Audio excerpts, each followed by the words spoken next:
Bismillahirrahmanirrahim. Assalamualaikum warahmatullahi wabarakatuh. Jumpa lagi kita di channel Sumber Dakwah Official. Nah, ini ada salah satu vokalis band yang tenar, yang viral pada masanya. Anak 90-an pasti tahu, anak 2000-an juga pasti tahu. Oke, apa berlama-lama agar tidak penasaran, langsung saja kita melihat videonya. Kita melihat analisa statement yang bikin geger dari beliau.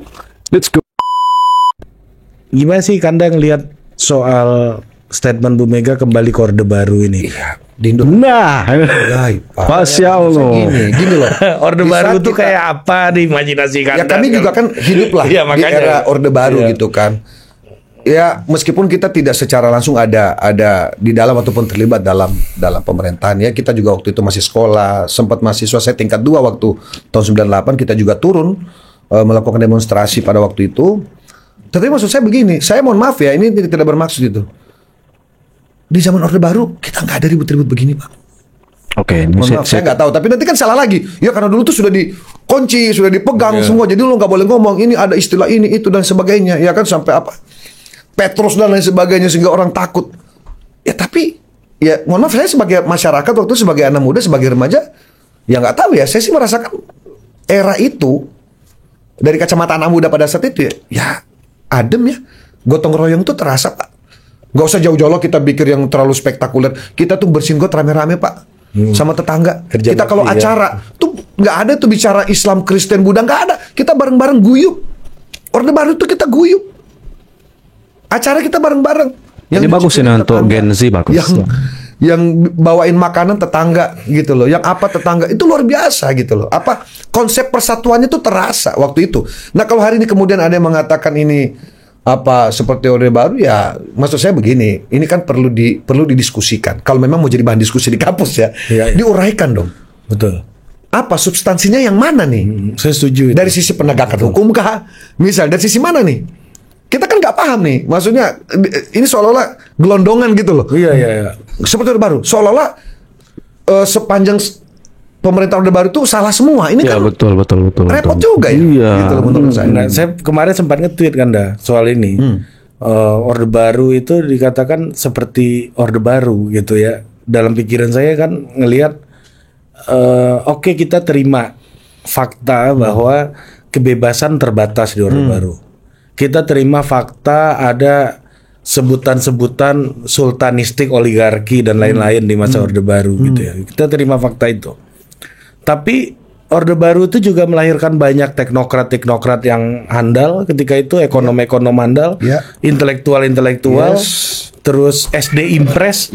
Pasti Kanda di sana ngerasain kan pasar Impres, ya kan? Terus saya masih kecil, guys. Apa KB segala macam, dan pertumbuhan ekonomi paling tinggi sepanjang sejarah dibandingkan Orde Lama misalnya. Indonesia sampai hari ini. Iya, maksud saya kan Orde Baru ini kan artinya jauh lebih baik dibanding Orde Lama. Kan ukurannya begitu dulu. Ya, betul.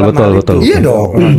Nggak bisa lagi kita bandingkan sama hari ini misalnya. Karena kalau mau fairnya, Orde Baru kan semangat baru waktu itu ceritanya. Dan pertumbuhan ekonomi hari ini tuh belum, setelah reformasi belum ada yang namanya seperti coba. Itu kan fakta hari ini. Artinya maksud saya, tuh salahnya di mana? Gitu loh. Iya kan? Dulu kalau kita bicara kedaulatan pangan, di Orde Baru sudah ada, Pak. Swasembada pangan, walaupun nggak lepas dari kritiknya tentunya, nggak sustain. Ya kalau dibandingkan sama sekarang coba. Iya makanya. Ayo, kalau dibandingkan sama sekarang. Iya. Berapa jumlah petani kita dulu sama petani kita hari ini? Berapa hasil produk tani kita dulu sama hasil produk kita hari ini? Berapa jumlah impor produk pangan kita dulu sama produk pangan hari ini? Coba tidak dibandingkan aja itu. Apapun ceritanya, Orde Baru punya ceritanya sendiri, punya sejarahnya sendiri, Ya, punya betul. Meskipun tentu ada hal-hal yang kemudian kurang ya dari sisi yang tadi dia bilang kebebasan bicara dan lain sebagainya. Tapi barang ini, Pak, negara ini kan harus dibangun dengan sistem. Coba tidak bayangkan kalau dalam satu rumah semuanya cerewet. Dina tuh mau menjalankan rumah ini gimana ceritanya? Ya, betul, masuk akal. Oke, ini logis. Ini menurut saya seperti itu gitu loh. Paling kalau semuanya logika. bicara ini gimana ceritanya? Paling masuk akal. Kebablasan.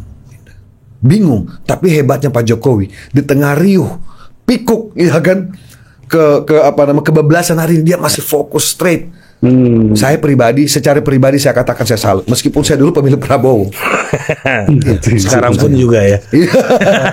Begitu loh, maksudnya luar biasa, kita harus akui. Nah, balik lagi kok soal Orde Baru tadi, menarik nih Kanda diskusi kita. saya akhirnya saya itu gini ya, apa namanya, punya prinsip, ya udah podcaster ini salah satu tugasnya adalah mengajukan pertanyaan tentang apa yang sudah menjadi stigma atau keyakinan umum. Berarti menurut Kanda tadi, apakah reformasi dan demokrasi kita ini udah gagal membawa kita ke sebuah negara yang sejahtera dan berkeadilan? Saya sebagai mahasiswa dulu ya, mohon maaf ya, ini tidak bermaksud menyinggung siapa-siapa atau kemudian mengaburkan sejarah gitu. Tetapi dulu kami di kampus itu sebenarnya bukan persoalan bagaimana pemerintahan Orde Baru yang dijalankan oleh Pak Harto selama kurang lebih 32 tahun. Yang dulu kami pertanyakan itu, apakah nggak ada lagi nih calon presiden selain Pak Harto? Lebih ke situ loh Dindo sebenarnya.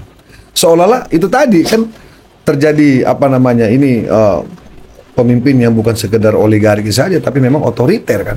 Tidak ada lagi orang, wapres saja yang berubah kan. Ya. Kita dulu di saat kami sudah sadar nih sebagai Saya masih kecil saat itu guys, jadi nggak tahu. Kuarto lagi.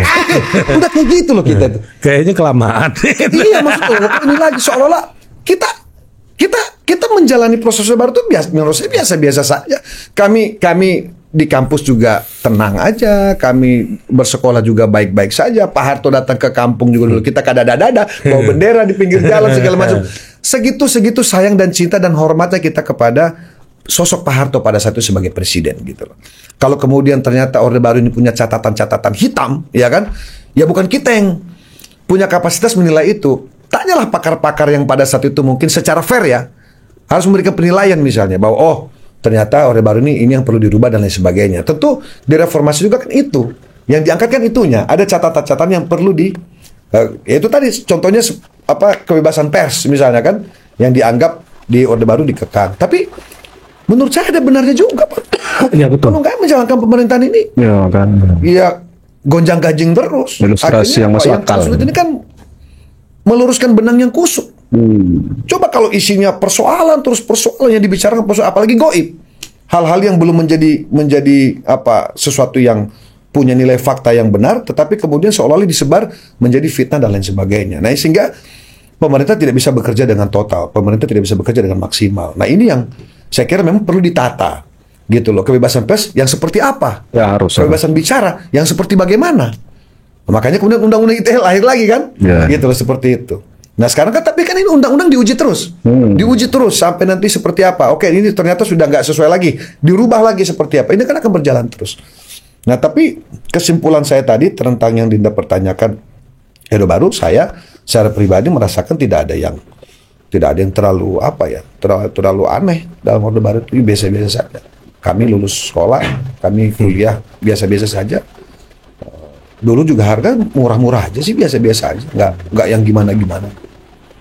Apakah Kanda melihat isu Orde Baru ini juga sama seperti halnya pada Pilpres sebelumnya? Betapa populernya Isu PKI gitu misalnya. di Orde Lama. Enggak, kan isu PKI dihembuskan dalam Pilpres kita sebelumnya. Apa sih yang tidak dihembuskan di Pilpres ini, Dinda? Coba saya mau tanya, apa sih yang tidak dihembuskan? Channel ini pun diserang. saya- Dibilang PKI. Oke. Kita- Thank you lah pokoknya. Kami aja bukan muak ya, Kopi kan. pengen rasanya matiin HP gitu loh. Dan ini isu 5 tahunan yang kadang-kadang kita masa Iya, total muak, politik muak. gak capek sih gitu loh. Sementara total politik itu kan selalu memberikan hal-hal yang baru gitu, isu-isu yang baru gitu kan, pembahasan-pembahasan yang baru yang lebih lebih visioner gitu kan, tentang bagaimana menciptakan pemimpin-pemimpin yang ke depan itu bisa membuktikan kemampuannya dalam kerja-kerjanya dan lain sebagainya. Ini yang harus kita dorong ke depan. Tapi kan gini ya Kanda ya, isu itu kan seperti yang Kanda omongin tadi di awal, bahwa dalam memimpin itu butuh kepercayaan. Dia butuh percaya sama orangnya.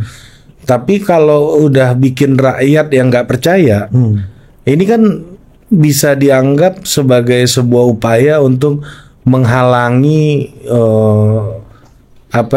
menghalangi agenda politik, Kayak menghalangi agenda politik. sebuah agenda politik gitu. Ya, Misalnya kalau Bu Mega ngomong ya dalam konteks ini pemerintahan hari ini ya Pak Jokowi. Artinya kan ini sedang mengajak masyarakat untuk bergerak untuk menganggap Pak Jokowi ini sebagai Semua kembali ke masyarakat lah, Dinda. Silahkan semua politisi berbicara apa saja kan silakan. Pada akhirnya kan keyakinan kita sendiri yang menentukan. Makanya setiap kita ini kan one man one vote, ya kan? Iya. Kita punya kepercayaan masing-masing kan gitu kan. Dan itu dilindungi oleh undang-undang. Tidak boleh ada yang intervensi itu kan misalnya gitu. Jadi kalau kemudian hari ini siapapun itu yang berbicara tentang keraguan atas pelaksanaan pemerintahan selama 10 tahun terakhir, ya silahkan saja. Tapi kan monggo, akan ada monggo. fakta-fakta yang kemudian Betul. tampil di permukaan.